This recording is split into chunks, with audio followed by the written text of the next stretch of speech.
PDIP instruksikan kadernya daftar koordinator PKH. PBPMII mengatakan, itu penyalahgunaan kekuasaan. Gelora.co. Beredar surat Dewan Pengurus Pusat PDIP yang menginstruksikan seluruh kadernya di seluruh Indonesia untuk mendaftarkan diri menjadi koordinator di tingkat kabupaten atau kota Program Keluarga Harapan atau PKH Kementerian Sosial.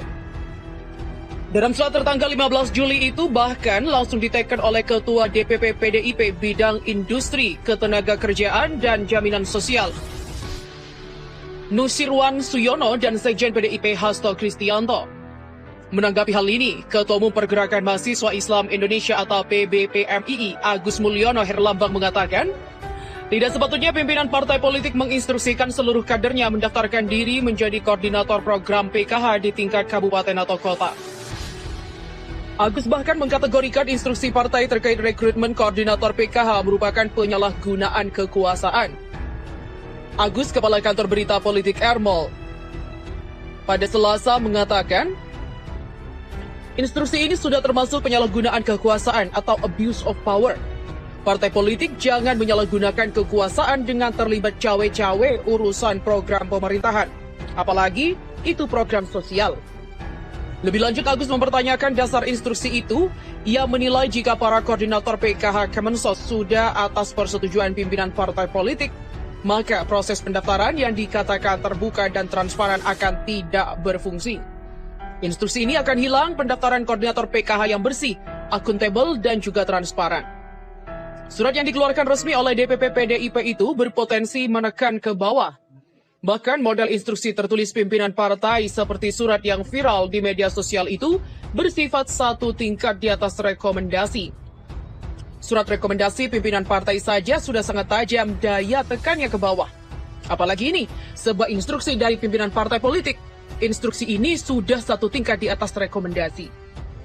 Agus menyayangkan praktek dugaan penyalahgunaan kekuasaan yang syarat untuk kepentingan partainya semata. Terlebih dalam urusan program yang berkaitan langsung dengan hajat hidup orang kecil.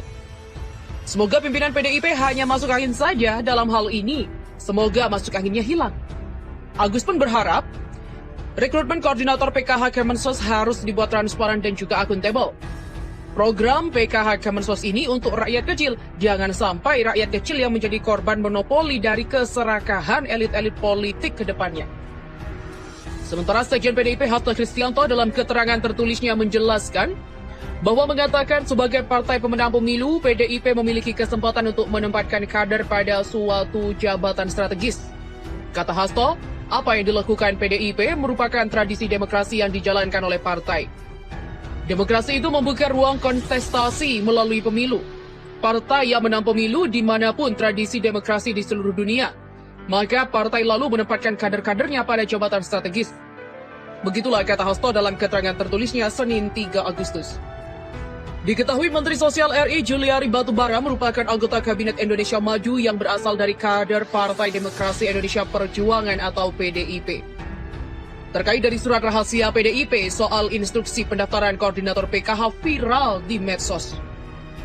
Beredar di media sosial gambar dugaan surat rahasia PDIP terkait seleksi dan rekrutmen koordinator program Keluarga Harapan atau PKH tingkat kabupaten atau kota. Surat dengan nomor 1688-DPP-7-2020 tertanggal 15 Juli 2020 itu ditandatangani oleh Ketua DPP PDIP Nusirwan Suyono dan Sekjen PDIP Hasto Kristianto.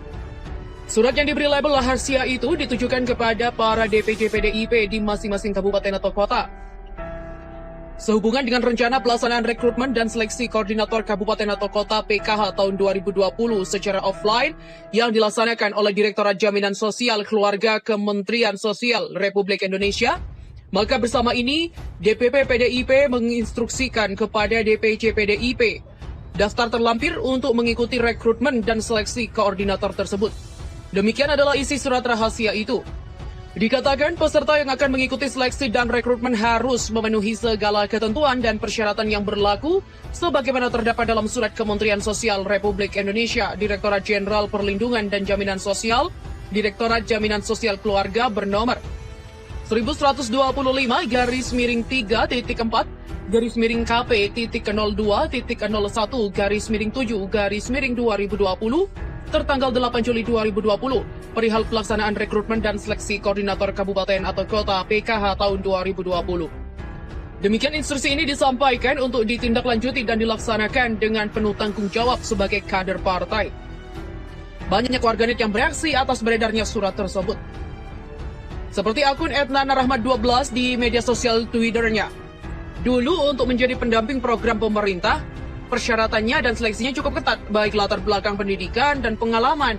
Sekarang cukup menjadi kader partai saja. Dana desa atau Kemendes pendampingnya sebagian besar asal menterinya. Sekarang PKH dari partai lagi. Sementara akun dari @dly_ahmad menimpali akun tersebut. Pendamping PKH atau bansos lainnya biasanya jadi corong penguasa untuk mendulang suara. Biasanya sih dibisikin ke PKH-nya kalau mau terus dapat bantuan, pilih si A ya, kalau si A nggak menjabat lagi nanti nggak dapat bantuan lagi. Begitu. Hingga saat ini belum ada penjelasan dari PDIP terkait bocornya surat rahasia tersebut. Diketahui PKH merupakan program pemberian bantuan sosial bersyarat kepada keluarga miskin atau KM yang ditetapkan sebagai keluarga penerima manfaat atau PKH. PKH diberikan kepada 10 juta keluarga termiskin di Indonesia dengan anggaran sebesar 37,4 triliun. Sejak adanya pandemi ini, anggaran bantuan sosial PKH naik sebesar 25%. Sementara itu, Iwan Sumule mengatakan, ngeluh lagi, mundurlah. Sikap Presiden Joko Widodo yang dari rapat ke rapat hanya mengeluhkan kinerja anak buahnya dikritisi tajam oleh Ketua Majelis Jaringan Aktivis Pro Demokrasi atau Prodem, Iwan Sumule. Ngeluh lagi. Begitulah sindir Iwan Sumule yang kesal dengan sikap monoton dari Jokowi dalam menangani COVID-19 kepada redaksi. Keluhan Jokowi itu berkaitan dengan realisasi anggaran corona yang baru terserap 20% dari total 695 triliun yang disediakan untuk stimulus penanganan corona. Artinya baru 141 triliun yang terrealisasi. Bagi Jokowi, angka ini juga terlalu kecil. Sementara Iwan Sumule menilai wajar dana corona tidak terserap dengan baik, sebab dana tersebut memang nyatanya tidak wujud. Menurutnya, keberadaan dana itu sebatas koar-koar dari pemerintah.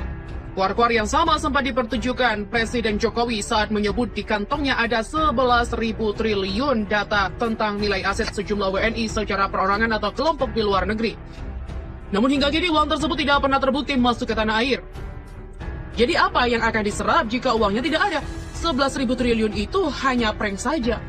Begitulah tutur dari Iwan Sumule. Terlepas dari itu, Iwan mengingatkan Jokowi bahwa tanda sebuah roda pemerintahan tidak bergerak adalah serapan anggaran yang tidak minim. Artinya, tidak ada program dari pemerintah yang terrealisasi ke publik. Singkatnya, Iwan Sumule menekankan bahwa perbaikan dalam penanganan COVID-19 di era Presiden Joko Widodo akan semakin jauh dari kata berhasil. Sehingga dia meminta Jokowi untuk legowo mengundurkan diri. Minim serapan anggaran menunjukkan tidak ada uang dan juga program tak jalan. Jelas tak akan ada perbaikan. Pak Jokowi, mundurlah.